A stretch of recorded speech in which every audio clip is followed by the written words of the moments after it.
অনেকেই বলছেন স্বামীর জয়ের মূল চাবিকাঠি নাকি তিনি। মামদানির সঙ্গে রামার পরিচয় হয় একটি ডেটিং অ্যাপের মাধ্যমে। নিউ ইয়র্ক সিটির নতুন নির্বাচিত মেয়র ভারতীয় বংশোদ্ভূত মুসলিম যুবক জোহরান মামদানি। মাত্র ৩৪ বছর বয়সে তিনি নিউ ইয়র্কের প্রথম বামপন্থী মেয়র পদে নির্বাচিত হয়েছেন। সেই সুবাদে নিউ ইয়র্ক শহরের প্রথম জেনজি ফার্স্ট লেডি হতে চলেছেন মামদানির স্ত্রী রামা দুওয়াজি। তবে তার আগে থেকেই স্বামীর মতো আলোচনার কেন্দ্রবিন্দুতে ছিলেন মামদানির সুন্দরী স্ত্রীও।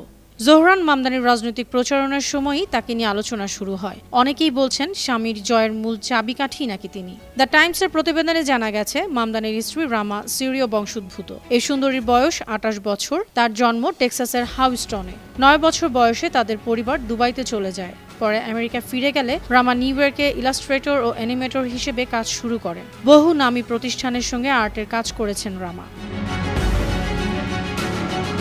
মামদানির সঙ্গে রামার পরিচয় হয় একটি ডেটিং অ্যাপের মাধ্যমে। চলতি বছরের প্রথম দিকে তাদের বিয়ে হয়েছে। নির্বাচনের দিন রামার বিখ্যাত শাশুড়ি মীরা নায়ার পুত্রবধূর উদ্দেশ্যে লিখেছেন, ডার্লিং ডটার ইন ল, নতুন দিনে আমাদের শহরেও শিল্প ফুটে উঠবে। সঙ্গে ছিল হার্টের একটি ইমোজি।